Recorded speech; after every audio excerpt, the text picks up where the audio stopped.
Bienvenue dans Deep Bloom, le podcast où l'on plonge ensemble dans les profondeurs de nos histoires pour y trouver la force de renaître. Ici, chaque épisode est une invitation à ressentir, s'inspirer et laisser infuser pour voir éclore en nous de nouvelles façons de se relever et d'avancer vers encore plus de vie, d'amour et de joie. Je suis Justine et si j'ai choisi de créer ce podcast, c'est parce que j'ai moi-même traversé des vagues qui semblaient parfois insurmontables. Mais j'ai découvert que même au cœur de la tempête, il est possible de faire jaillir la lumière et de fleurir autrement. Mon mantra, sans bout, pas de lotus. Deep Bloom, c'est ce chemin de résilience partagé avec authenticité, vulnérabilité et espoir.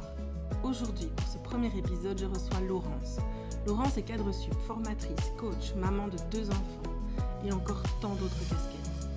En elle grouille la vie, l'optimisme et les projets pour changer les choses. Laurence voyage, elle concilie son amour des langues et du travail et s'envole découvrir le monde dès qu'elle peut. Elle plonge aussi en immersion dans ses profondeurs pour mieux s'apprivoiser. Laurence aime comprendre comment les gens, les groupes, les systèmes et les cultures fonctionnent. De ses voyages, elle a appris la résilience, le lâcher-prise et la confiance en elle et en la vie. Laurence relativise et a comme mantra que tout ira bien. Je vous invite à laisser infuser son récit, à vous laisser inspirer par elle et je vous souhaite une excellente écoute. Bonjour Laurence, comment tu vas ? Ça va bien, un peu stressée. Un peu stressée Ouais. de parler de toi ? Non. Stressée Non, par l'exercice. Je te remercie d'être là. Merci de m'avoir invitée. Je vois que tu as tiré déjà une carte. Oui. Avant l'enregistrement, j'ai demandé à Laurence de tirer une carte de l'oracle de son choix pour en savoir davantage sur son ressenti au moment de l'interview. Qu'est-ce qu'elle t'inspire ? Donc, il y est écrit « Volez haut et observez depuis ce point de mire, vous y trouverez une nouvelle perspective, une meilleure compréhension et de la compassion, vue d'ensemble. » C'est chouette. Elle est belle. Ouais. C'est ça, juste se laisser porter. Ok. Regarder, se laisser porter, ne pas vouloir tout contrôler, être dans le faire, mais plutôt être dans l'être. Oui, c'est ce que je vais t'inviter à faire aujourd'hui. Et alors, je voulais te dire un petit texte que j'ai rédigé de ce que je percevais de toi. Je suis vraiment très heureuse de t'accueillir.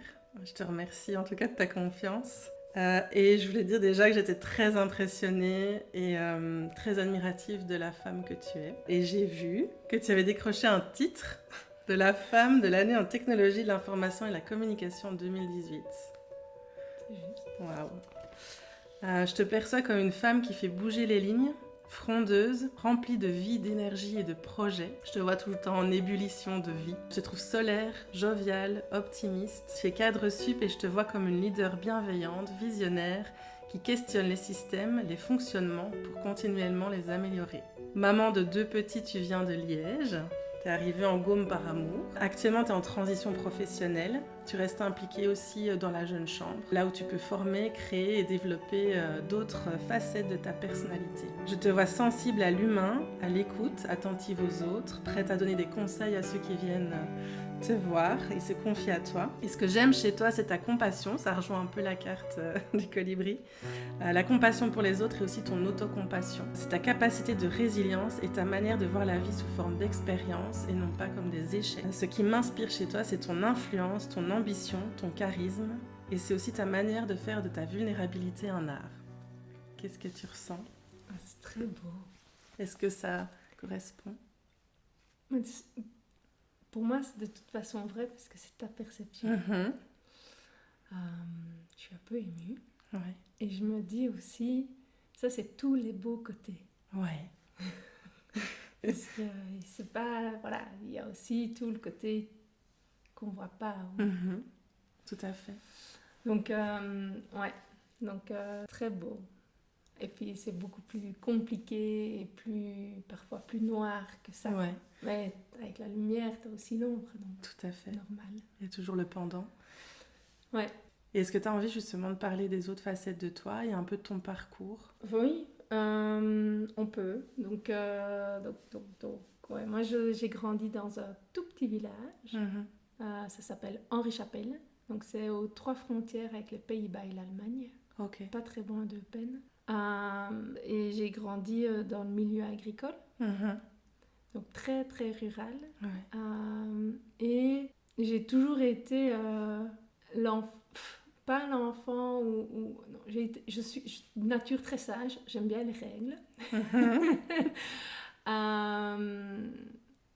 Par contre, j'ai toujours été un peu l'enfant différent. Ouais, différent comment? C'est difficile à expliquer, mais tu sais, dans une classe, tu as toujours celui qui est drôle, celui qui est un peu moqué, ça c'était moi. Ok. Ouais. Mais bon, et puis ça a été beaucoup mieux une fois que je suis arrivée à l'université. Oui, donc ça a été quand même tes maternelles. Les maternelles, je ne me souviens pas trop, mais ouais, les primaires, ça a été pas facile. En secondaire, ça a été plus facile qu'en primaire, moins isolé, parce qu'il y a déjà plus de monde. Et puis, voilà. Et puis, une fois que je suis arrivée à l'université, ouais, plus facile, quoi. Et peut-être aussi parce que j'ai rencontré des gens qui avaient un peu la même maturité que moi, qui aimaient bien être challengés intellectuellement, voilà, donc ça a tendance à aller un peu vite dans ma tête, et donc du coup, donc voilà, et puis parce que pour moi, beaucoup de possibles sont ouverts, donc quoi choisir. Donc j'ai fait HEC, parce que je savais pas ce que je voulais faire. D'accord. Donc ça c'est facile. Quand on ne sait pas ce qu'on veut faire, on fait HEC. Parce que j'aimais bien les mathématiques, j'aimais bien les langues, j'avais plutôt facile partout, sauf quand je n'aimais pas le prof. Donc c'était très émocionnel. D'accord, oui. C'était pas en fonction de la matière. Non. Ouais, c'était question de feeling. Et... Ouais. Donc si ça ne passait pas avec le prof, c'était pas vraiment compliqué. J'avais 14 au lieu de 16 ou 18. Quoi. Tu te donnais peut-être pas le meilleur de toi-même. Et puis au sortir des études, même d'HEC, je savais toujours pas. Donc j'ai décroché un job en consultance, en technologie. Donc je suis arrivée un peu, voilà. Et donc, mais c'est très chouette parce que c'est tellement vaste. Ouais, il y a beaucoup Il y a plein de choses à faire. Je ne savais pas ce que je voulais faire, mais il y avait un truc que je savais. Je voulais avoir une carrière internationale. Je voulais aller à l'étranger parce que, de nouveau, cette histoire de langue, de découvrir le monde et tout ça. Et je voulais le faire par le travail parce qu'aller en vacances, c'est pas la vraie expérience de l'étranger. Dans ma conception des choses. Tu vas 2 semaines en Espagne ou tu fais... c'est différent que de vivre l'Espagne tous les jours. Ouais. Et donc voilà, et donc de là, j'ai pu décrocher... Et donc du coup, j'ai choisi d'aller travailler à Bruxelles. Oui. Et pas au Luxembourg, parce que c'était soit Bruxelles, soit le Luxembourg. Et Bruxelles, pourquoi alors? Parce que c'était plus grand, plus cosmopolite, et je me dis, il y a plus d'opportunités pour aller à l'international. Et après, donc j'ai fait Bruxelles, j'ai fait 2 ans et demi à Rotterdam. Et puis j'ai travaillé un peu à Paris, j'ai travaillé à New York. Donc j'ai travaillé de par le monde, et quand j'ai eu le poste à New York, j'ai beaucoup voyagé en Inde, de New York, en Inde, à Singapour, en Europe, parce que on faisait 3 pays sur 4 jours. C'était vite, d'Amsterdam-Paris, c'est 2h30 en train, donc voilà. Et en général, parce que j'étais déjà en relation avec Jean-Christophe, qui est mon mari, j'arrivais le week-end d'avant ou je restais le week-end d'après pour 36 heures. Et ça ne me semblait pas fou. J'arrivais ici le vendredi soir, et JC me reconduisait à l'aéroport le dimanche matin. Comme un week-end à la mer, sauf que c'était pour aller à New York. Et c'était une vie... mais en fait, New York était super chouette.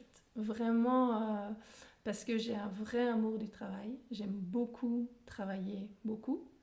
Quel que soit le travail, ou alors ce travail-là, finalement, Est-ce que t'es arrivé un peu comme ça parce que tu ne savais pas, mais t'as cet amour-là de ce travail-là ou... Non, je crois que c'est plus une valeur. Alors, quand on lit Julia de Funès, elle dit ouais, mais le travail peut pas être une valeur, ça doit être un moyen, machin. Je comprends ce qu'elle dit, mais alors on n'a pas la même définition du travail. C'est peut-être une histoire de sémantique. Que veut dire travailler? Et qu'est-ce que ça veut dire pour toi alors? Moi, j'aime bien faire des choses. Parce que... Et c'est un truc sur lequel je travaille aussi. Donc, c'est un verbe que j'utilise beaucoup. Ici, cette semaine, je ne travaille pas cette semaine. Oui. J'ai fait plein de trucs. Et ça me donne de la joie. Tu as besoin de réaliser quelque chose. D'imaginer des choses, donc c'est important. Et donc à New York, c'était de très très gros horaires. C'est une ville qui ne s'arrête jamais, donc ça ne va pas plus vite, ça ne s'arrête juste jamais. Donc Qu'est-ce que ça veut dire, ça, justement? Alors, parce qu'on dit toujours, New York, c'est une ville qui va vite. Mais c'est pas vrai. Oui. Donc, ça va pas plus vite. C'est juste que ça ne s'arrête jamais. Ça veut dire que, par exemple, les magasins sont ouverts de 7h du matin à 10h du soir. Oui. Et donc, ils ne travaillent pas plus vite que nous. Ils travaillent juste plus longtemps. Ouais. Et un truc, c'est... un truc fou, c'est j'arrive là, moi, avec mes 32 jours de vacances, parce que je faisais 40 heures semaine en Belgique, enfin, un contrat standard, 32 jours de vacances par an, j'arrive. New York, le minimum légal, c'est 8 jours. Seulement 8 jours de vacances. Et alors... Et les horaires sur la semaine? Ouais, c'est 40 heures. 40 heures aussi. Ouais. Mais... j'étais pas la première quand j'arrivais à 7h au bureau et je n'étais pas la dernière quand je m'en allais à 6h30.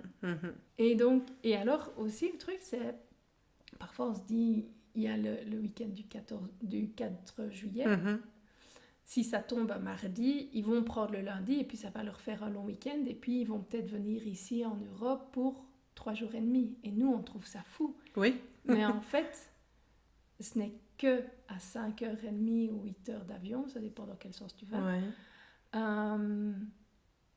et où ils viennent à Londres, ou, enfin, bref, et Londres c'est encore plus facile, mais c'est parce qu'ils n'en ont tellement pas de vacances que 4 jours pour eux c'est une éternité. Et donc il y a plein de perspectives comme ça. Et alors quand je suis revenue, je suis revenue au printemps 2018, il m'a fallu 2 mois pour ne plus être fatiguée, pour me remettre de ces 2 ans à New York. Non-stop alors? Ouais, très très intense. Et à la fin des 2 ans, j'avais des règles très très difficiles. Parce que ça me prenait 3 jours. Je crois que là, au mois de décembre, au mois de novembre, j'ai été au lit pendant 2 jours et demi, quoi. Juste parce que je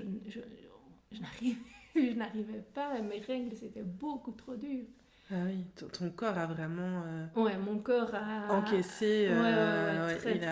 Et je pense que c'est un vrai truc à apprendre aussi, à se donner beaucoup moins pour pouvoir tenir sur la durée. Donc ça j'apprends encore aujourd'hui. Mais en même temps, ce que tu dis, c'est que travailler te nourrit. Ah oui. Donc c'est difficile peut-être aussi pour toi de trouver cette balance-là, puisque ça te nourrit aussi. Ouais, c'est où est-ce que tu mets la limite. Oui, comment ne pas te fatiguer, même si ça te nourrit. Ouais. D'arriver aussi à prendre ce temps de repos. Et prendre la distance aussi, donc c'est une chouette carte, parce que voilà. Prendre vraiment la distance, parce que je m'investis très très fort, et aussi émotionnellement, et donc du coup, c'est difficile de se reposer quand on est tellement dedans. Mais là, c'était joyeux. Beaucoup de choses, c'était joyeux. C'était joyeux, ok. Tu vois, donc le risque de burn-out, d'épuisement physique, oui. J'aurais pris, enfin voilà, à un moment, il fallait juste que je décélère un peu. Oui. Parce que il m'a fallu 2 mois pour être de nouveau en forme. Mais je travaillais toujours. Donc j'ai pas été arrêtée. C'est juste que j'étais vite... T'étais plus vite fatiguée. Ouais, c'est ça. Je me remettais gentiment de 2 ans où j'ai été...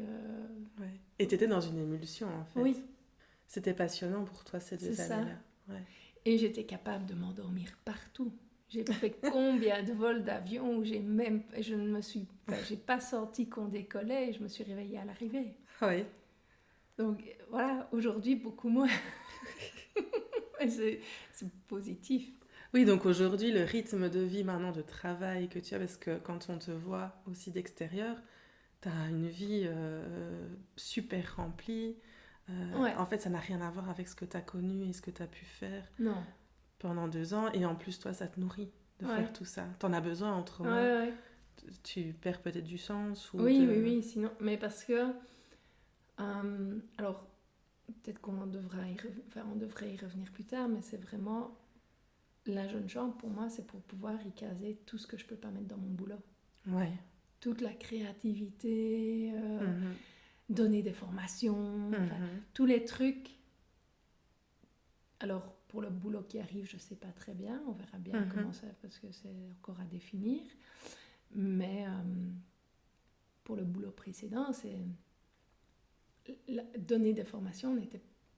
Et en plus, c'est des formations sur la résilience, sur la gestion du temps, sur les ateliers de vision board, de lâcher prise, tout ça.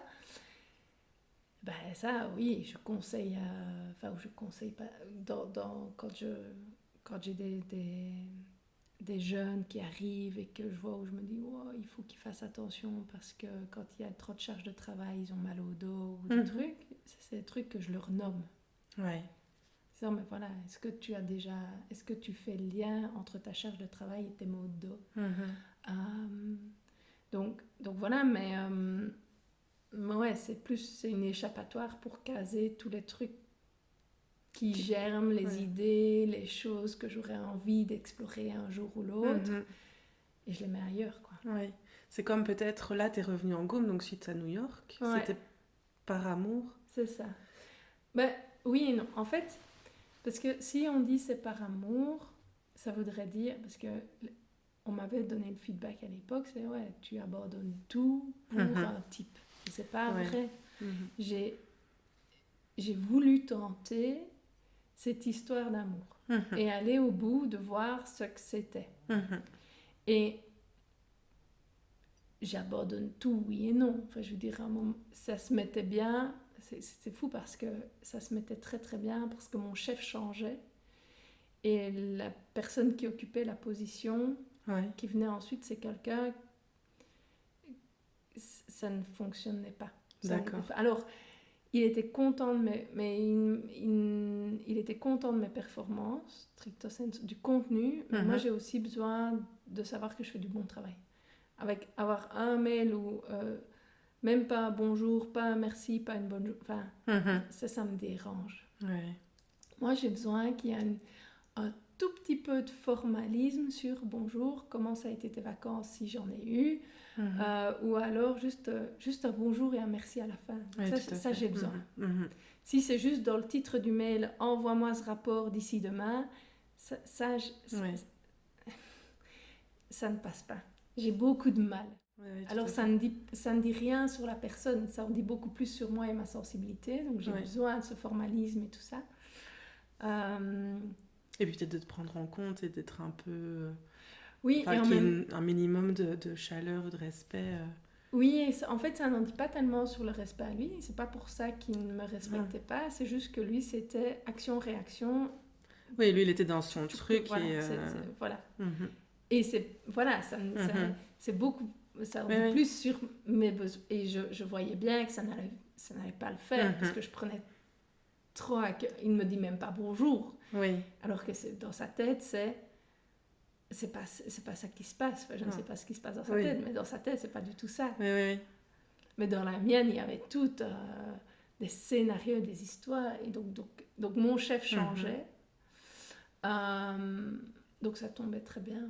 Ça se mettait très très bien. Voilà, quitter New York, oui, et en même temps, moi c'était plus pour, j'avais cette envie de voir ce que cette histoire d'amour pouvait donner. J'ai eu beaucoup ça, ce retour entre les gens de New York qui ne comprenaient pas, Oui, ton choix de revenir en Belgique. Oui. Alors eux, la plupart ne comprenaient même pas que je passais d'une ville de 8 millions d'habitants à une commune de 11 000. Oui, oui ça doit être complètement en dehors de leur réalité, tout ça.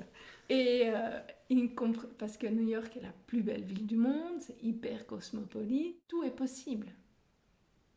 Ah oui, donc quand on est ambitieux, quand Mais oui. on a envie de découvrir, d'explorer, c'est vraiment la ville qui nous anime. C'est génial. Alors il y a aussi tous les côtés très négatifs. Hein. Donc j'y sais, il faudra le mettre dans la petite note, attention, ce podcast parle de drogue. JC est venu me voir en vacances. Oui. J'étais invitée à un anniversaire et puis on va à l'after de l'after parce que bon, voilà, on peut être festifs tous les deux. On se retrouve dans un appart au milieu de Manhattan dont on avait rencontré des gens pendant la fête, tout ça. Et il y a un rail de coke qui sort, normal. Et le type qui prend ça, il nous dit bah ouais, dans 3 heures je dois aller. Il était dans du middle management, ouais, dans 3 heures je dois aller bosser donc pour performer. Oui, c'est ça, faut tenir le coup et performer, oui. C'est le pendant. Ouais. Un autre pendant, c'est en 3 semaines, tu peux être à la rue.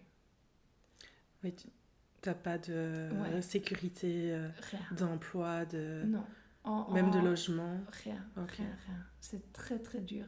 Parce qu'une fois, je suis allée voir mon chef, j'ai dit de toute façon, si tu veux, demain tu me vires. Il me dit ouais, mais après tu me mets un procès sur les bras parce que tu es une femme et que voilà. Donc. Et ce qui je trouvais aussi était très marquant, en tout cas moi, m'a très marqué. Donc j'étais quand même intéressée par tout ce qui est inclusion, diversité. Problème, je suis blanche. J'étais très vite dans une petite boîte. Donc je suis allée à une conférence d'inclusion et de diversité là-bas et il y a un monsieur qui prend la parole. Moi, en tant qu'homme blanc de moins de 40 ans, je pense que... C'est très... Et nous, on est... Alors, peut-être que j'ai l'impression... On est plus gris que ça. Alors, je ne dis pas qu'il n'y a pas de racisme, je ne dis pas qu'on ne nous met pas dans des petites boîtes, je ne dis pas que... Voilà. Ouais, mais là, je trouvais que c'était beaucoup plus marqué. Ouais. Mais c'est pas grave, c'est juste sur les marqueurs de culture, c'est intéressant. Ouais. Donc voilà. Mais c'était une... Voilà. Et puis je suis revenue en Gaume. Et même des gens d'ici m'ont dit ouais, mais t'abandonnes tout ça. Ouais. Ouais. Et en fait, oui, mais d'ici, on est à 2h30 de Paris. On est à 2h30 de Bruxelles, on est à 1h de Luxembourg. Ouais. Oui, t'es pas... Et puis si... encore voyager. Voilà, c'est ça. Encore... Et puis si ça ne s'était pas bien passé, je reprenais un avion, je reprenais un train. Et tu retournais à New York ou ailleurs. Ouais, voilà. Tout à fait. Cette histoire, en tout cas, tu voulais la vivre pleinement pour savoir... tu tenais à cette histoire et elle valait la peine. Ouais, on s'amuse bien. Ça avait l'air. Ouais. Donc l'année prochaine, ça fait 10 ans qu'on est ensemble. Et on a tenu ces 2 ans à New York. Donc longue distance, tout ça. Pas toujours facile. Donc voilà. Ça, et là, 2 petits bouts. Donc... 2 petits bouts, ouais. Oui, et puis Gaume je suis en Gaume depuis 2018. Je suis tombée enceinte en 2019. On a eu Max fin 2019 et puis Rose en 2023. Donc je suis retombée enceinte en 2022 et Rose est née le 20 février 2023. Donc voilà, chouette. Et je vois que tu continues à voyager pas mal. Peut-être pas par le boulot. Non. Mais par la jeune chambre alors. Ouais. Donc ça c'était donc au sein de la jeune chambre donc j'ai pris connaissance de la jeune chambre en 2015. Et alors le truc c'était entre le moment où je revenais de Rotterdam et le moment où j'allais partir, mais je ne savais pas encore que j'allais partir aux États-Unis. D'accord. Mais j'avais fait mon tour à Rotterdam, j'avais fait le tour de ce que j'avais envie de faire là-bas. Et un ancien ami me dit « Ah, il y a la jeune chambre, pourquoi ?» Enfin, voilà. Et je me dis « Pourquoi pas, pour les formations, ça peut être sympa. » Et puis, c'était pas des formations au sein du boulot où parfois je me sentais autorisée à être moi-même. Et donc, voilà, on a fait des projets. Et puis, je suis partie aux États-Unis, à la Jeune Chambre aux États-Unis. Donc, ça, c'est chouette. Ça m'a permis tout de suite de m'ancrer, d'apprendre à connaître des gens sur place, de me faire un cercle de gens. Oui. Parce que ça, c'est aussi un gros truc. Tu arrives dans une ville, dans une nouvelle ville de 8 millions d'habitants, ou même ici à Virton, tu connais personne. Par où est-ce que tu commences, quoi? Alors, tu as le sport. Parfois l'école. Parfois l'école. Ouais. Des enfants. Ouais. Et puis, ouais, un peu l'associatif, mais j'avais essayé différentes choses.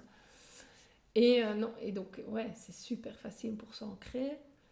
Et donc, quand je suis revenue de New York, j'ai rejoint la Jeune Chambre de Gaume. Et alors, tu l'as dit dans ta description, faire bouger les lignes. Voilà. Donc, il y a des trucs où je me dis, punaise, ça fonctionne pas. Et je sais, il est très... soit tu changes le truc et t'arrêtes de te plaindre, soit tu acceptes la situation et t'arrêtes de te plaindre quand même. Tu choisis quoi? Et donc j'ai un petit esprit comme ça, révolutionnaire un petit peu. Je l'aime pas, donc je le change. Ou alors, je l'aime pas, je ne suis pas capable de le changer, donc et c'est ok. Et ça, c'est facile ou pas d'apprendre à vivre avec? Tu parlais aussi du lâcher prise. Ouais, il y a des trucs que tu sais pas, il y a des gens que tu sais pas changer. Donc c'est comment est-ce que tu arrives à mieux vivre avec ces gens? Ou à mieux mettre des limites. Alors après, moi, ça me demande un peu de travail cognitif. Voilà, ça me demande d'essayer parfois des choses. C'est par l'expérimentation. Voilà, c'est ça. Et donc ça, j'aime bien. Donc c'est un peu, donc c'est l'esprit un peu révolutionnaire. Et puis dans la Jeune Chambre, c'est super chouette parce que donc c'est une assoce. Juste pour recadrer un tout petit peu pour les gens qui nous écoutent et qui ne savent pas. Donc c'est une SBL, une assoce, pour les gens entre 18 et 40 ans. Et le but, c'est de faire des projets. Et par ces projets, ça peut être quoi? Ça peut être un ramassage de déchets qu'on a fait à Rabais, ça peut être le Gaume Beer Marathon, où c'est 10 étapes où tu vas boire de la bière, ça peut être des cycles de conférences, de formations, d'ateliers. Ici, on organise une foire aux affaires de périculture pour les gens, pour les mamans qui ne veulent plus ou qui n'auront plus d'enfants. Comme ça, elles peuvent se décharger de tout leur brol. C'est le genre de projet qu'on fait. On est en train d'essayer de voir, de faire des boîtes à livres. Donc, c'est vraiment des projets divers et variés pour pouvoir exprimer. On voit un truc, on se dit, tiens, comment ça se fait que... Et puis, on fait des recherches, on appelle des gens, on voit avec la commune, enfin bref... on apprend à créer des dossiers sponsoring, bref, on apprend plein de trucs et on rencontre des gens. Donc la Jeune Chambre, c'est ça. Et alors dans le fonctionnement, c'est chaque année donc c'est une ASBL, et donc une ASBL veut dire, parce que c'est la forme légale, donc qui dit forme légale dit obligation, et donc dans une ASBL tu dois avoir de toute façon un président et un trésorier ou secrétaire. Tu dois avoir 2 membres de CA. Et donc, nous, on change. Donc, c'est un des mantras de la Jeune Chambre, c'est la formation par l'action. Donc, faire des choses pour apprendre des choses. Et le deuxième, c'est 1 an, un job. Donc, un poste, un homme, une femme. Donc, ça veut dire que... Une parité... Oui, non, c'est plus... Enfin, voilà, one man, woman, quoi. Ok, d'accord. Et c'est plus... Le président va changer chaque année. Et donc, on se forme aussi à déclaration UBO, bref, aussi un peu les trucs un peu légaux. On redépose chaque année nos statuts parce qu'effectivement, on a des administrateurs différents chaque année, mais ça permet à chacun de s'essayer au poste de secrétaire, de trésorier, de président. Et alors, comme ça je l'ai effleuré, mais c'est une assoce internationale, donc ça veut dire que si demain... Donc on est allé visiter Rotterdam il n'y a pas longtemps. Il y a une jeune chambre à Rotterdam. J'ai habité à New York, il y avait des jeunes chambres à New York. Et on a beaucoup en Inde. Donc voilà, c'est ça, c'est très international. Il y en a partout dans le monde. Et j'étais en train de me dire, est-ce que c'est vraiment vrai? Il y en a beaucoup dans le monde. Donc il y a certains pays du monde où c'est beaucoup moins présent, voire interdit. Oui. Il y en a à Taïwan, il y en a aux Philippines, il y en a à Singapour, enfin il y en a... voilà. Et c'est super chouette parce que ça veut dire, je suis de la jeune chambre, je viens m'installer, est-ce que je peux venir à une de vos réunions? Tout de suite, oui, quoi. Donc ça, c'est ouvert. C'est super ouvert, c'est super chouette. Donc ça, et alors... Il y a une structure donc, au local, donc on a la jeune chambre de Gaume avec une présidente JCI Gaume, et puis on a une structure provinciale, régionale, nationale et internationale. Oui, d'accord, vous avez... Ouais. Donc ça fait beaucoup d'échelons, c'est drôle, et voilà. Ouais. Et donc, quand je suis revenue en 2018, parce que moi j'étais dans la jeune chambre à New York, toute petite structure, très très compliquée. On a commencé à 4 membres effectifs dans une ville de 8 millions d'habitants. Tu rames, quoi. Et comment être intéressant, enfin bref. Oui, mais tout à fait, là, c'est un chaud. challenge. Et donc l'année où moi j'ai été à New York, je me suis sentie très très seule au sein de la structure. Et donc quand je suis revenue en Gaume, je me suis dit, mais il faut faire quelque chose pour ces présidents locaux qui sont dans des petites structures où ils doivent être au four, au moulin et partout pour pouvoir grandir, résister, machin, ou pour pouvoir faire des actions fun, quoi. Parce que quand on est président local d'une toute petite structure, UBO, la trésorerie, les factures, les AG, c'est beaucoup d'admin, beaucoup de responsabilités, et il est où le kiff? Oui, c'est ça, oui. Et donc, de là, j'ai été présidente régionale. Donc, j'ai été au régional, et puis présidente régionale, puis j'ai été présidente nationale. Blablabla. Et une fois qu'on est à l'international, on est en charge de pays pour eux les aider aussi. D'accord, en appui alors. Ouais. Et donc, une des obligations, c'est aussi d'aller dans ces pays. C'est pour ça parce que ça fait une grande histoire pour finalement expliquer pourquoi j'ai beaucoup voyagé en 2024. C'est parce que j'avais un poste de vice-présidente. D'accord.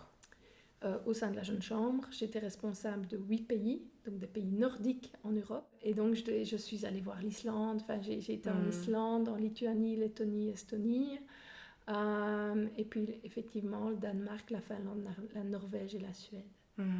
Donc, c'était une année, c'était 2024, c'était une année hyper spéciale parce que tu voyages avec la jeune chambre pour la jeune chambre, et donc tous ces voyages-là étaient supportés aussi par la jeune chambre.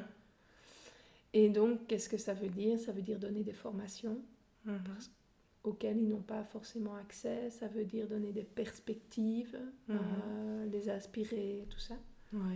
Donc voilà, c'est super chouette. C'est passionnant, et en plus tu peux, ton goût de l'aventure, d'explorer, de voyager est comblé par de rencontrer des gens. Une fois que j'étais sur place, c'était super chouette.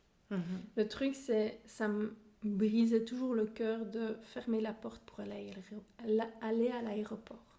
J'avais l'impression d'abandonner les enfants à JC. Et en fait, quand j'en ai parlé en avril 2024 avec JC, et lui, en fait, il dit non, mais nous, on s'amuse bien. Et donc, c'était ma culpabilité de maman, alors que ça leur permet de vraiment bien s'amuser, tous les trois. Ça permet à JC et Rose de créer un lien, parce que Rose était très très fort maman, Max, enfin les deux en fait. Quand je vais chez mes parents, ils se disent mais ce sont des enfants à maman, quoi. Et donc, ça leur permet... Enfin, voilà, il y avait des choses très rationnelles, très chouettes. Et, ouais. Donc, l'autre côté de ça, c'était la valise, fermer la porte, le sentiment de les abandonner. Ouais. Donc ça, c'est le côté un peu moins cool, quoi. Ouais. Surtout que t'es partie beaucoup. Je suis partie beaucoup. Ouais. Je suis partie beaucoup. Et beaucoup moins que d'autres. Oui, et peut-être que la discussion avec JC t'a permis aussi de peut-être te sentir un petit mieux, peu, oui. te dire qu'ils créent leur relation avec leur papa. C'est ça. Ouais, mais ça restait quand même... Ouais. Et c'était moi avec moi, alors. Est-ce que c'est la maman que je veux être? Et ça, alors, la maternité, tu penses qu'elle a chamboulé un peu les choses par rapport à tes envies, projets? Alors, la maternité met des limites. Alors, dans le bon et dans le bon sens du terme, mais j'allais dire dans le bon et dans le mauvais, mais dans le bon surtout. Quand on n'a pas les enfants, parce qu'ils vont une semaine en vacances chez mes beaux-parents ou chez mes parents, on travaille jusqu'à 6h30. Parce qu'on ne s'arrête juste pas. Parce que vous aimez ça ou parce que vous avez tous les objectifs de travail? On se laisse prendre aussi, tu vois. Vous êtes dans un flow? Non, c'est juste les gens... Enfin, moi, je sais bien, j'étais en réunion et puis comme je n'ai pas la montre qui me dit maintenant, je dois y aller, ben, les gens me tiennent la jambe. Est-ce qu'on a changé une montre sur 7h30? Non. Ouais. Mais on n'a pas profité plus. Ouais. On a juste travaillé plus. Donc ça, c'est intéressant parce que ça veut dire qu'on doit faire... Enfin, on doit... Je peux pas dire, ouais, mais je compense avec 3 heures de plus de travail sur ma semaine ou 10 heures de plus de travail sur ma semaine. Je dois juste me tenir à ça. Ouais. Ça oblige à être présent. Vraiment, pour de vrai, pas tout le temps. Avec un temps de qualité, une présence vraiment être, quoi. Ouais. Parce que sinon, sinon, ils le font ressentir. Sinon, ils sont... voilà. Donc ça a été, pour moi, ça a été compliqué. J'ai trouvé ça difficile. Je trouve la maternité change la vie, mais ce côté-là, je l'avais pas vu venir, ou pas autant, ou que ça ne me... Et je l'avais pas vu venir, en tout cas, j'avais pas vu venir que ça me rendrait aussi triste. Oui. D'être tenue à ça. Et en soi, bah, tu vois, ici, il commence à être plus grand, donc c'est plus facile. Oui. Je trouvais aussi le congé mat, je trouvais ça très très solitaire. Moi, j'ai eu très dur. Enfin, en tout cas, j'ai eu difficile. J'ai pas trouvé ça fun. Je n'attendais qu'une seule chose, que je puisse reparler avec des gens, quoi. Oui, tu te sentais fort isolée. Ouais, je trouve que c'est pas facile. C'est difficile d'être tout le temps autour de son bébé et sans avoir de contacts sociaux. Tout seul, quoi. Ouais. Et et alors là, je comprends que je suis faite pour travailler avec les gens, quoi. Et j'ai envisagé, je me dis, bah ouais, mais la crèche, est-ce que je ne resterai pas à la maison quelques heures? Et en fait, je l'envisage, mais 5 minutes après. Oui, t'as besoin du contact. Oui. Et de produire et de faire des choses, parce qu'avec un enfant, tu ne sais pas avoir autant de... Ouais. Et c'est pas du tout une critique où... il n'y a aucun jugement pour les mamans qui le font. Vraiment, chapeau bas. Moi, je sais, c'est pas pour moi. Oui, tu n'y trouveras pas du tout d'épanouissement. Non. Donc, la maternité a changé des trucs. Et en même temps, m'a rendue plus posée aussi. Ouais. C'est... Oui, je crois que j'ai compris des choses. Je pense que si je n'avais pas eu d'enfant, j'aurais pu m'imaginer que... Mais vivre l'expérience, c'est différent que tout à fait. Se projeter. Et plus posé dans quel sens? Que j'ai une phrase qui est « c'est tout ok, c'est ok ». Oui. En termes de relativiser aussi, tu vois, sur... j'ai travaillé avec des collègues, donc un de mes collègues, ça m'a fort marqué. Quand je lui demandais « quoi, t'as des enfants ?» et tout, son visage changeait. En fait, c'est un collègue, il avait 60 ans, donc il était sur ces dernières années, et en fait il avait 2 enfants, mais Émilie aura 8 ans. Voilà. Et ça, je me dis, elle est morte de la leucémie, voilà, ça arrive, mais donc Émilie aura 8 ans pour le reste de sa vie. Et donc toutes ces expériences-là, ça me dit, ok, donc j'ai passé une mauvaise journée au travail, mais toutes ces histoires-là me touchent. Oui, mais mes enfants sont en vie, je suis là pour profiter d'eux. Ouais. Et JC aussi m'apprend beaucoup de choses là-dessus, sur la vie, c'est une expérience. Oui. Et il faut profiter. Et qu'est-ce qu'on s'en fiche des 4 man de l'âge? Je me mets loulou, 4 deviennent facilement 6, et puis 8, et puis c'est impossible. Tant que tu as encore une culotte et un t-shirt. Mais oui, et c'est sur leur passage souvent. Mais tu veux vivre. Oui. Et ça, je pense que la maternité aide aussi à se dire, ok, c'est pas si grave. Et si j'ai du retard dans les mannes à laver, ça veut dire que je suis vraiment fatiguée. Donc là, c'est un signe aussi. Le nombre de mannes peut être indicateur de comment je vais dans ma tête. Donc ça, c'est intéressant. Intéressant que tu en sois consciente et que c'est ton échelle de mesure. Non, mais c'est déjà un bon indicateur. Si je me fâche parce qu'il fait tout pas rangé, ça c'est l'échelle de mesure. D'accord. S'il y a moins de joie, aussi. C'est... Ouais. Mais parce que quand c'est rangé, ça me permet de me dire, ça me donne une certaine sérénité. Et donc ça, j'ai dû vraiment l'expliquer beaucoup pour pouvoir dire, ok, comme il fait ranger, je me sens plus sereine et donc j'ai plus d'espace dans ma tête que pour pouvoir accueillir d'autres choses. Oui, j'ai ça aussi où j'ai besoin que ce soit rangé pour qu'il n'y ait pas de bazar ou de... de bruit. Oui, de bruit mental en plus. Donc voilà. Et tu parlais des formations et beaucoup de résilience. Qu'est-ce qui fait que sur ton chemin, t'es arrivé à beaucoup te former aussi dans le développement personnel, en fait, la résilience?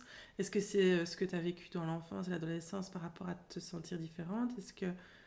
Je pense qu'il y a plein de choses. J'ai pas un trauma, tu vois. Quand tu m'as envoyé les questions, je me suis dit, mais moi, je suis une fille normale qui a vécu des trucs normaux. J'ai pas de gros trucs. J'ai une tendance à prendre des responsabilités et parfois je me laisse dépasser par elles. Ou alors j'ai un attachement aussi aux choses bien faites, donc je veux faire tout très bien. Oui. Sauf que c'est difficile quand on est cadre sup, on a souvent une charge de travail plus élevée que ce qui est humainement capable de faire dans le nombre d'heures qui nous est alloué. Donc c'est aussi une histoire d'apprendre à faire des choix stratégiques, à qu'est-ce qui a le plus d'impact et ne pas se perdre. Et à déléguer aussi. À déléguer. Qui est difficile peut-être aussi quand on veut que tout soit très bien fait. Et... Ça, j'ai appris. La grossesse de Rose a été compliquée. Donc j'ai pas été alitée. Donc de nouveau, c'est compliqué dans ma tête. Donc le seul truc où j'ai été assignée à résidence, parce que entre le mois 4 et le mois 5, Rose n'a pas pris de poids. D'accord. Et donc, normalement, chez un gynéco, on attend plus que ce qu'on est dans la salle avec la gynéco. Donc, on est beaucoup plus dans la salle d'attente, et puis tchouk tchouk, ça va bien, oui, hop. C'est ça. Et on sort, ciao, ciao, bonsoir. Surtout qu'on n'est pas très stressé. Rose, c'était la 2e, donc t'es passé par là, tu sais comment plutôt ça va. Confiant. Voilà. Et même pour Max, j'avais méga peur de l'épisio, mais c'est juste ça. Et donc pour Rose, voilà. Et puis quand on arrive, elle me demande comment je vais. Je dis je suis un peu fatiguée, tout ça. Et JC venait toujours avec moi. Ça, c'est super cool. Et puis elle mesure, elle fait des trucs, et puis ça prend un temps monstre. Et puis elle refait, et puis elle dit mais vous allez bien? Je dis Ben oui, je suis juste un peu fatiguée. Et je sais qu'il dit là-dessus, ouais, mais elle continue son rythme Bruxelles. Et là, la gynéco qui se redit, ah ouais, juste, elle travaille à Bruxelles, celle-là. Tu vois, elle dit, vous allez toujours à Bruxelles? Je dis, bah oui. Ah, mais non. Non, le bébé n'a pas pris de poids. Ça, on arrête. Et donc, ouais. Et donc, ça, c'était déjà un peu tort d'axe au boulot. Et puis, être en télétravail, alors c'était chouette, c'était sécurisant parce que c'était à la maison, mais psychologiquement, c'était difficile. Difficile pour elle, difficile pour le boulot. Pour le boulot et pour moi.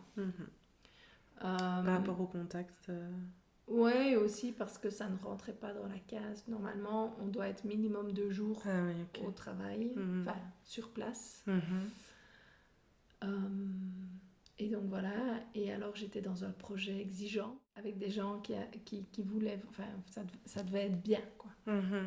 Et donc être à distance c'est plus compliqué, avec des hommes très exigeants.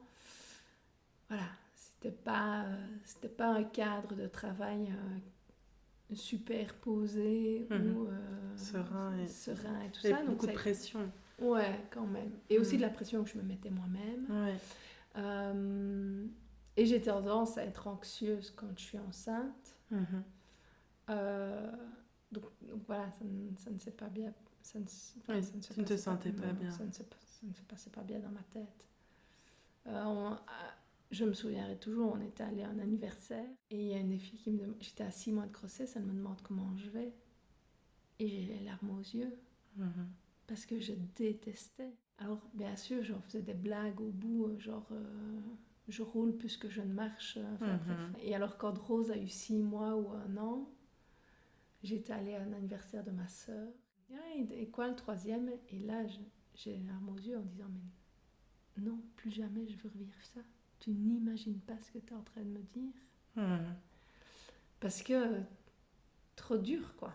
Jusqu'ici, j'ai pas de frissons, j'ai pas les larmes aux yeux, voilà, donc ça a été vraiment jusqu'il y a 6 mois, j'avais encore plein de frissons.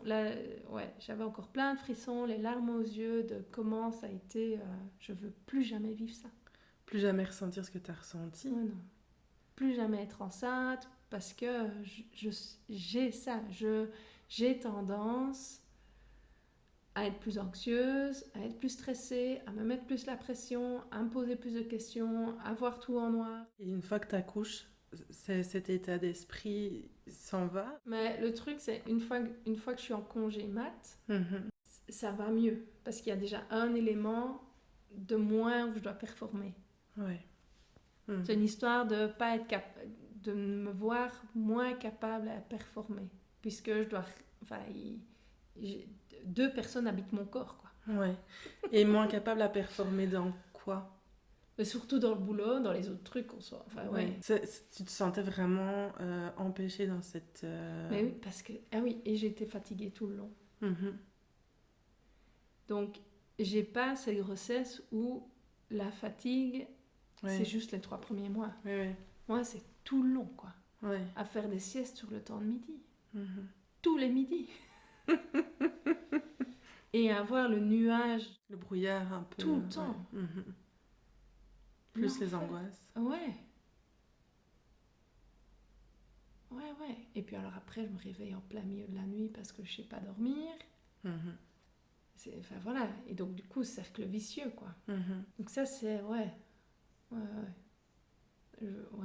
juste les symptômes déjà de la grossesse, moi je peux pas. Non, je veux plus vivre ça. Et mais ce qui est chouette, c'est que t'apprends des trucs, quoi. Donc et cette année, l'année en 2022, j'étais présidente nationale. Donc, donc une partie de l'année, il y a des trucs que j'ai dû déléguer. Mais ce que j'ai appris très tôt, c'est déléguer, c'est aussi faire confiance. Oui. Et donc, c'est une marque de confiance vers les gens à qui je délègue. Et donc ça peut aussi être un très très beau cadeau. J'ai l'impression quand même que tu as beaucoup travaillé sur toi. Oui, le développement personnel, ça fait partie de toute ta vie en fait. J'aime bien comprendre comment tu fonctionnes. Et comment ça fonctionne. les gens, les dynamiques, les systèmes, les schémas comportementaux.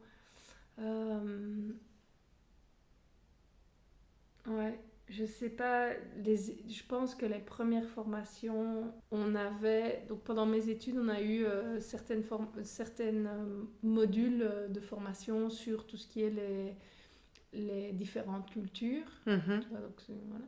Ça te prend déjà un peu des trucs à réfléchir sur ta propre culture et comment tu fais. Enfin, ce qui est normal pour nous n'est pas forcément normal pour quelqu'un d'autre ou une autre culture. Donc ça, c'est toujours intéressant. Et puis, quand j'ai commencé dans mon premier job, on a aussi eu des formations sur les équipes.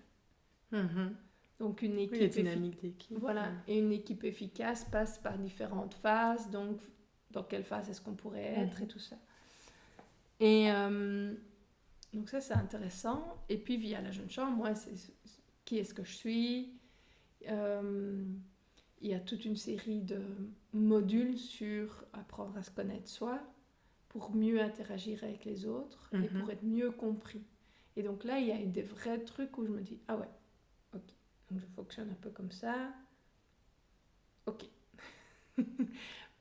Et aussi, j'ai toujours eu, ça c'est intéressant, dans ma carrière, toujours eu une ou deux personnes qui m'ont coaché ou qui m'ont donné des conseils. Dans un de mes premiers jobs, il y avait un mec qui me dit « Ouais, mais Laurence, t'as déjà réfléchi un petit peu à ta trajectoire de vie, à ce que tu voudrais atteindre et tout ?» Et alors là, je lui sors trouver un mec, une baraque, machin. Il dit « Ouais, mais bon, ok, tout ça, c'est très bien, mais trouver une maison, enfin, acheter, vendre une maison, c'est juste t'achètes, tu vends, t'achètes, on s'en fout, enfin, c'est pas ça. » Okay. Et de toute façon, un homme, tu vas finir par trouver, ou lui va te trouver, on ne sait pas trop. Mais qu'est-ce que tu veux de ta vie ? Et donc ça m'a fait réfléchir. Et à 23 ans, je trouve ça super chouette que cette personne m'ait pris. Qu'est-ce que tu veux réaliser ? On ne se pose pas la question. Hein. Non. Pas assez tôt. Et on ne nous pose pas la question. Non. Et c'était pas genre mes parents, c'était quelqu'un d'extérieur aussi, avec tous ces trucs un peu professionnel sur qu'est-ce que tu as envie de faire. Ouais. Qu'est-ce que tu vas apporter finalement Et donc, de là, et tout au long de ma vie, même, j'ai toujours eu quelqu'un qui me faisait réfléchir sur comment je vois la vie, comment je vois les choses, est-ce que je ne suis pas enfermée dans des pensées limitantes, est-ce que, voilà.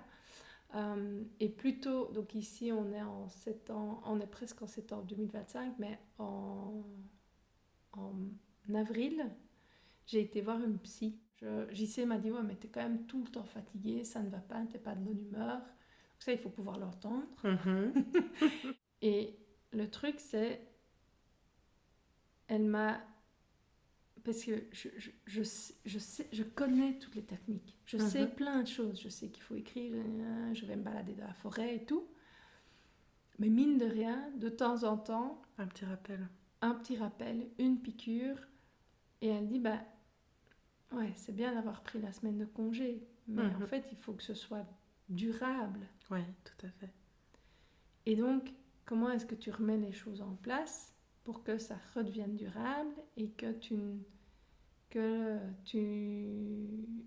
ce soit ok de se prendre des murs. Parce que c'est aussi par là qu'arrive le changement. À un moment donné, c'est... Mais tu choisis de t'investir comme ça. Et enfin, voilà. Ouais. Donc, c'est juste. C'est moi qui crée ma réalité. C'est moi qui vais chercher les responsabilités. C'est moi qui vois un truc qui cloche, qui me dit...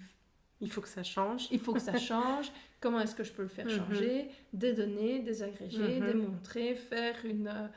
allez, c'est pas faire une campagne de révolution, mais quand même aller faire le tour des chapelles, voir comment c'est accueilli, machin, truc.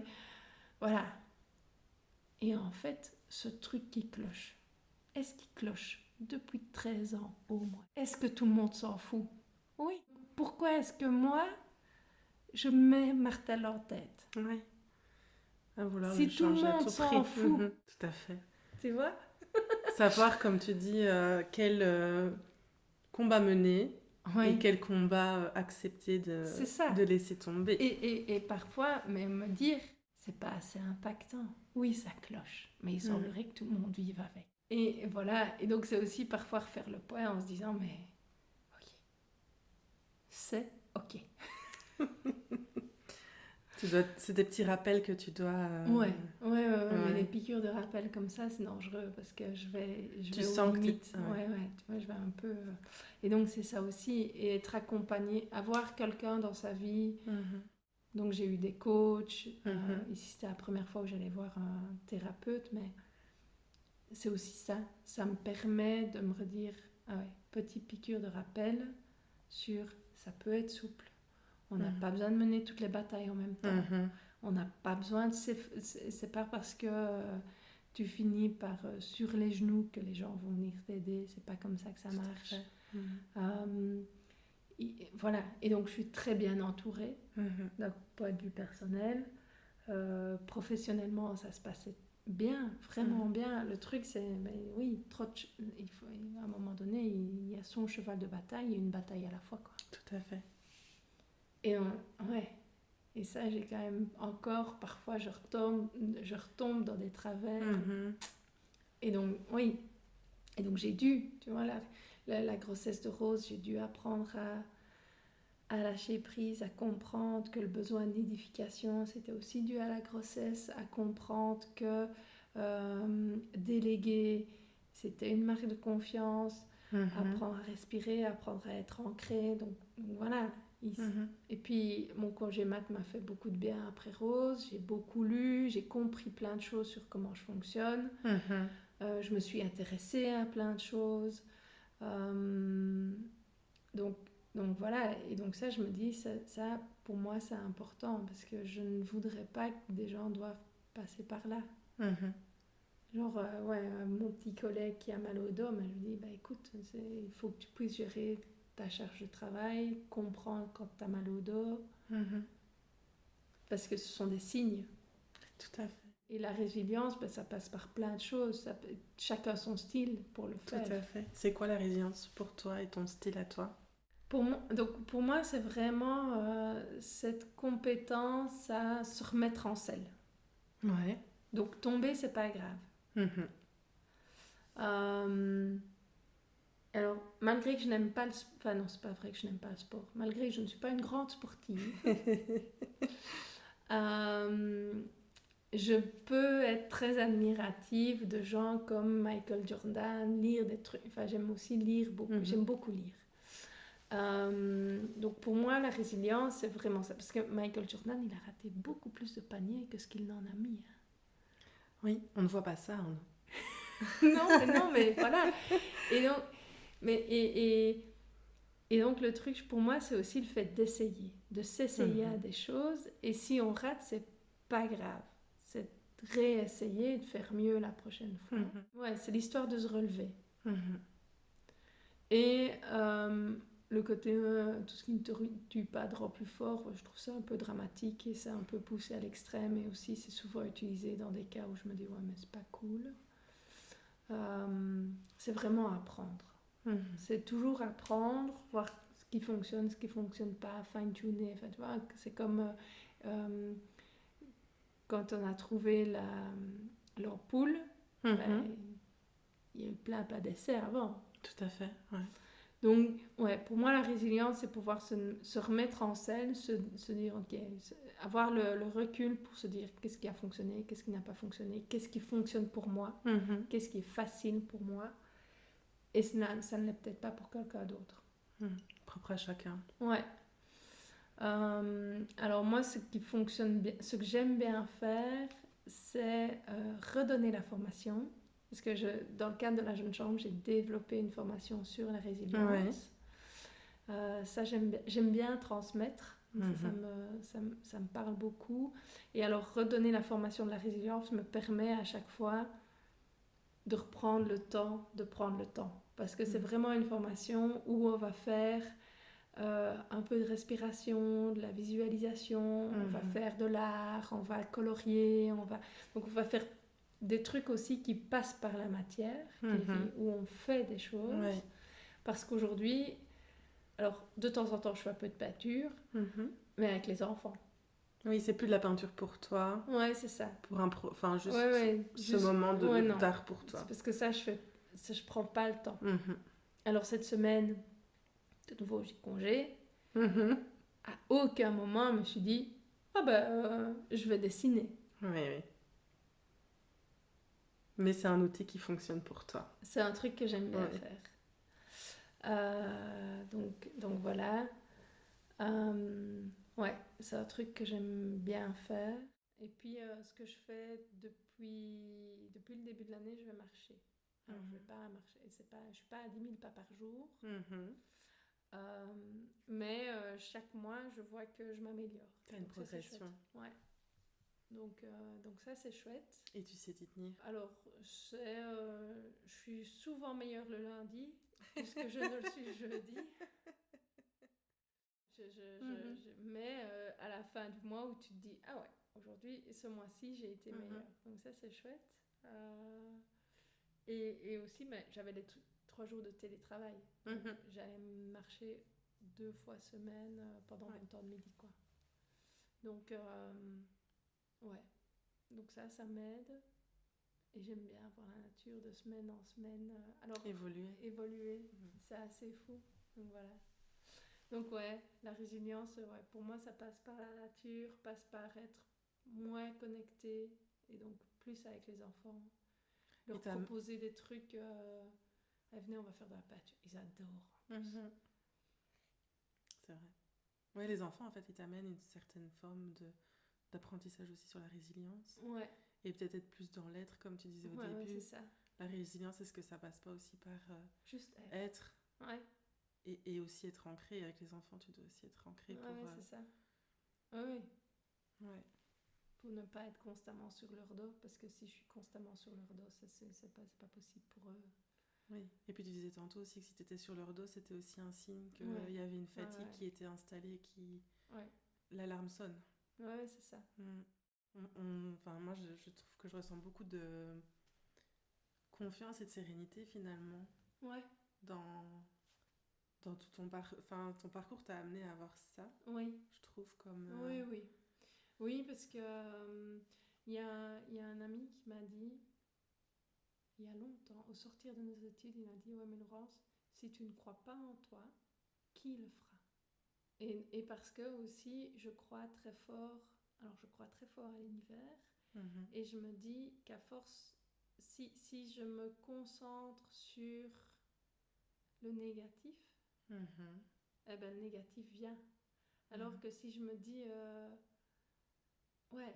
si je reste positive, parce que c'est en anglais c'est très fort où ils disent ça s'auto-réalise ou ça finit par ce que tu envisages, le pire finit par s'auto-réaliser ou le mieux, c'est vrai, parce que ton esprit est guidé ce sur quoi tu te concentres, et moi j'ai envie de me concentrer sur le chouette, quoi. Ouais, ça se ressent fort.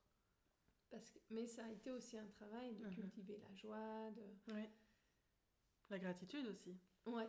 Ah oui, ça oui. Ça c'était... J'ai vécu une période un peu compliquée où tous les matins et tous les soirs je me disais qu'il fallait que je trouve 1 ou 2 ou 3 raisons pour lesquelles j'étais contente d'être là.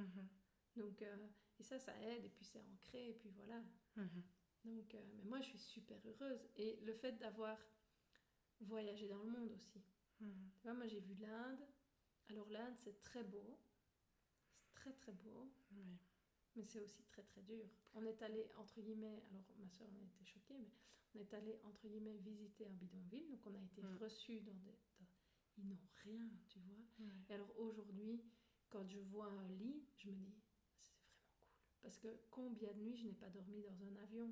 Dans le sens où je faisais New York-Mumbai ou New York, tu le fais pendant la nuit, à 9h tu arrives à Londres, ou à 7h du matin, tu as le temps d'aller déposer ta valise, tu te rafraîchis un petit coup et chop réunion, voilà. Donc j'ai fait Panama-Paris, je l'ai juste dormi comme ça. Et donc juste dormir dans un lit, moi je suis contente. Oui. Et juste me dire, j'ai pas besoin de me poser la question où je vais faire pipi ou caca, je suis contente. parce que je n'habite pas dans un bidonville. Mhm. Donc, plein de choses. Enfin, moi, je suis super contente, plein de choses. Oui. Alors, les gens, enfin, mes anciens collègues, ils ne comprenaient pas les 2h30 de route le matin. On est allé à IJC à Bruxelles au resto. 3 sirènes, le stress, le truc. Parce que je m'étais dit, ouais, mais je ne comprends pas. Je pourrais vivre à Bruxelles ou pas? Et puis j'entends les 3 sirènes, les gens qui crient, le chien qui aboie, les bassins. Non. Pourtant, tu as été à New York. Oui, mais je pense que c'est aussi ça qui m'a fatiguée. Ouais, le bruit, oui. ouais, des stimulations tout le temps, en fait. Ouais, Visuelle, ouais. sensorielle, auditive. Et je suis assez sensible au bruit. Et aux odeurs et aux trucs. Et ouais, tout ça. Et donc, moi, j'adore quand je revenais, j'arrivais, c'était Haute-Sainte-Anne. Ouais, ouais. là au bout, Ouais. je me dis, cool, je suis presque à la maison. Mhm. Sauf que ça a 50 minutes encore, hein, donc... C'est encore super long. Et à chaque fois que je voyais, parce qu'il y a une statue de la Vierge, je me dis, ah, ça c'est chouette, ok, ça c'est un bon signe, ok. Et puis, et quand ces dernières semaines, je démarrais, que tu vois le lever de soleil, je trouve ça magique. Et donc, je suis super contente de voir ça dès le matin. Et quand... alors ça, c'était très drôle, parce que comme la jeune chambre est partout, et que tu sais te faire des potes partout, ça veut dire que moi, à 5h du matin, je sonnais à ma copine en Australie. Parce que pour elle, il est 3h ou 3h30 de l'après-midi. Et donc, parfois, j'avais déjà fait un appel avec ma copine en Australie et un appel avec mon collègue de Turquie, parce qu'ils sont aussi 3h en plus que nous. Super cool. C'est génial. C'est super drôle. Et donc, toi, t'arrives, t'as déjà fait... Et voilà. Et ça, je veux dire, c'est chouette. Je suis contente. Alors, je lis beaucoup, et parfois je lis un peu des trucs noirs et tout ça, et je me dis, moi je suis contente d'être avec JC, qui me traite bien. On s'amuse bien, on a toujours les mêmes valeurs. Alors, il ne me bat pas. Enfin, voilà. Oui, tu sens que tu as quand même un privilège. Ah oui, tout à fait, oui. Et j'ai de la chance d'être avec quelqu'un comme lui. Et qui m'accepte comme moi je suis. Et on discutait d'un truc, parce que je ne sais plus de quoi on discutait. Si, on discutait de qui a la charge des enfants. Moi, d'un point de vue salarial, voilà, il fallait redéfinir ça. Et il me dit, de toute façon, c'est toi qui gagnes quand même plus que moi. Je dis oui. Et moi aussi, moi je suis contente. Oui, parce qu'il y a des couples où parfois ça peut être source de conflits ou de difficultés. Ou même, ou dans la... Enfin voilà, moi je suis une nature un peu peut-être avant-gardiste sur certains sujets, mais là-dessus aussi, on discute de nos finances, on discute c'est quoi tes rêves, qu'est-ce que tu as envie, qu'est-ce que tu veux pour nos enfants. Et on apprend des trucs l'un de l'autre, il peut parfois, il ne se pose beaucoup moins de questions que moi, donc c'est aussi chouette de pouvoir discuter avec lui, parce qu'il est beaucoup plus posé que moi, beaucoup moins de questions, beaucoup moins de trucs. Beaucoup moins stressé. Lui, c'est le vrai type cool, quoi, tu vois. Oui, il apaise aussi, alors. Ouais. Mais il peut être source d'anxiété pour moi, parce que ça veut dire est-ce qu'il va oublier un truc, est-ce que... On est allé chez des amis dimanche à WM, donc c'est loin. Il a embarqué Rose sans les chaussures. Et puis il n'y a plus pensé. Et on est arrivé chez les amis. Sans chaussures. Sans chaussures, mais on allait sur la fête du village. Donc un peu embêtant. Et les amis qui nous disent, mais attends, dans notre rue, il y a plein d'enfants, on va juste aller sonner chez ça. Ça, c'est tout réglé. Et... C'est génial. En fait, c'est une expérience aussi à nouveau. Ouais, mais c'est pour se dire, ok, c'est... Jusqu'à ce qu'on arrive, c'était pas un problème, parce qu'elle était de toute façon attachée dans la voiture. Donc elle n'en avait de toute façon pas besoin. Puis une fois qu'on est arrivé sur place, voilà la situation. Et voilà. il a embarqué la poussette. Oui. Et puis case closed. Oui. Et il a oublié d'embarquer les chaussures. Et c'est pas grave. Mais ça, ouais, c'est le genre de truc qui arrive.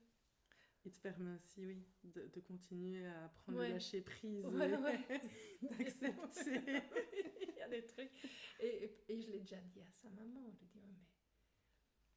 Parce qu'elle m'a dit, Laurence, j'y sais. Ouais, mais moi, je vais pas essayer de le changer. Parce que c'est aussi ça qui fait tout son charme. Oui. Et donc, la seule personne que je peux changer, c'est moi, avec mon regard sur la situation. Et jusqu'ici, bon, est-ce que Max est déjà allé sans chaussures à l'école? Il est allé en petites chaussures de gym. Ok. Mais voilà. Est-ce que c'est grave? Est-ce que c'est grave? Non, parce qu'on a rebondi. Donc voilà, c'est ça aussi. La résilience, ouais. C'est la résilience. Oui, et puis c'est l'acceptation de ce qui est, de ce que tu ne peux pas changer. Ça n'aurait servi à rien d'engueuler JC. Non. À part abîmer notre relation. Oui. Donc, ouais.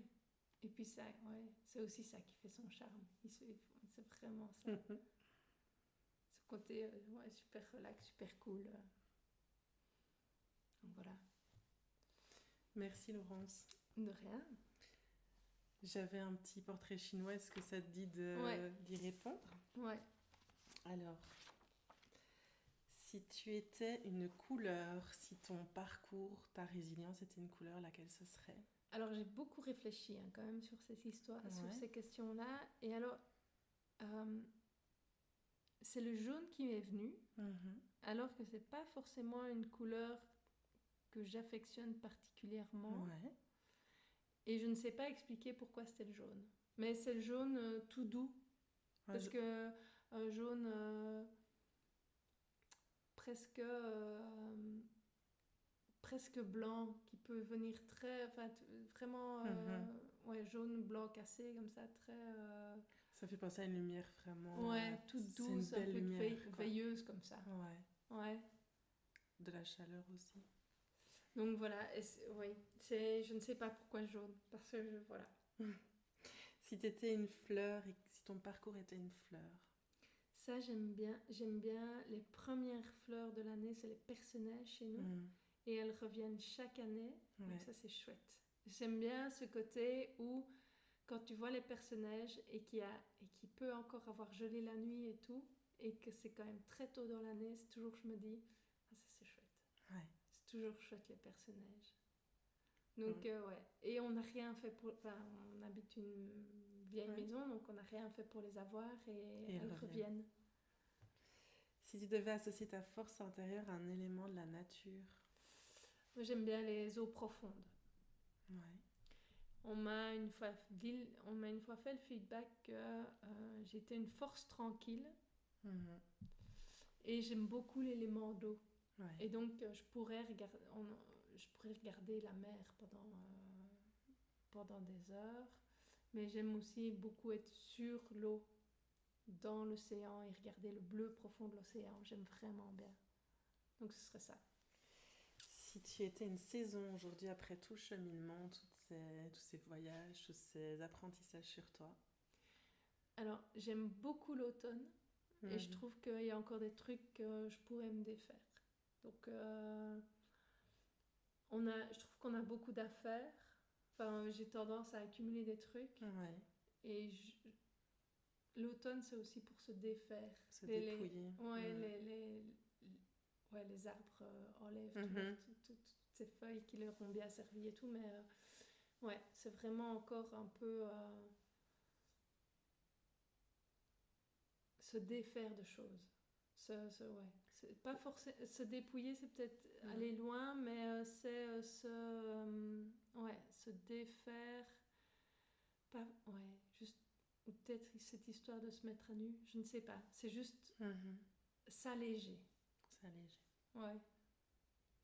Si tu devais parler à la Laurence d'avant, peut-être celle qui était à l'école, qui se sentait différente, est-ce que tu aimerais lui dire quelque chose? Que tout finira bien. Que c'est ok. Ouais, je pense que c'est ça. Et si tu devais t'offrir un compliment? Ça, c'est dur. Parce que j'ai beaucoup de complexes avec mon corps en ce moment. Donc j'y travaille. Donc ça va mieux qu'il y a un an. Il y a un an, je choisissais de ne pas aller sur la plage. Parce que tu t'empêchais. Ah ouais. Parce que trop honte de mes rondeurs, de mes trucs, de mes 10 kilos de plus. Donc tu ne vivais pas certains moments. Ah oui. Parce qu'il fallait que je me mette en maillot, quoi. Et c'est moins avec moi. Parce que quand j'en parle autour de moi, parce que je trouve que ce qui est très fort toujours, c'est de parler de ces choses. Parce que, en fait, la honte vit dans le secret. Tout à fait. On n'ose pas... Et donc, pour déconstruire la honte de son corps, la honte de choses, d'agressions, de trucs, c'est d'en parler. Et alors, le feedback que je reçois, ouais, mais Laurence, ça va. Oui. Mais c'est pas ce que toi tu ressens, exact. Ce que tu vis. C'est pas, bien sûr, mais c'est moi par rapport à moi. C'est pas toi par rapport à moi, on tape. Je veux dire, c'est moi par rapport à moi. Comment moi je vis dans mon corps. Ouais, c'est ça. Donc celui-là est très compliqué. J'aimerais pouvoir me dire, et ça fait longtemps que je ne l'ai pas ressenti, que je suis quand même belle. J'aimerais pouvoir te le dire. Et tu le ressens quand même un peu? Pas encore, mais c'est un travail. Ouais, je vois que ça te touche. Oui. Ouais. Donc voilà, mais c'est ok. C'est juste un trajet. Et c'est un trajet. Et puis on dit que le postpartum dure 2 ans. Même parfois 3, certains disent. Donc voilà. Et ici, nouveau job, nouvelle vie. Nouvelles envies aussi. Le chemin continue. Ouais. Si tu devais offrir un mot-clé, un mantra aux personnes qui nous écoutent. Moi, on a déjà dit un tantôt, désolée. Non, c'est toujours ça, ok. C'est tout ok. Tout ok. Ouais. Et en anglais, il y a aussi all shall be well. Donc tout finira bien. Parce que voilà. Et je pense que c'est ça qui est important. C'est de se dire, mais c'est moins grave que ce qu'on croit. De toute façon, les gens sont trop occupés avec eux-mêmes que pour pouvoir faire attention aux autres. C'est une phrase que tu m'as dite, c'est qui m'a beaucoup impactée. C'est vrai? Ouais. Je trouve qu'elle est importante aussi, cette phrase-là. Merci beaucoup. Merci à toi. Merci d'avoir partagé ce moment avec nous dans Deep Bloom. J'espère que cette conversation vous a offert inspiration, douceur et l'élan de croire en vos propres possibles. Si cet épisode vous a touché, je vous invite à le partager autour de vous, à laisser un commentaire ou quelques étoiles sur votre plateforme d'écoute. Cela aide Deep Bloom à fleurir et à rayonner toujours plus loin. Prenez soin de vous, laissez vos racines plonger en profondeur et vos fleurs s'ouvrir à la lumière. On se retrouve très bientôt pour un nouvel épisode, une nouvelle rencontre, un nouveau souffle d'espoir. À très vite.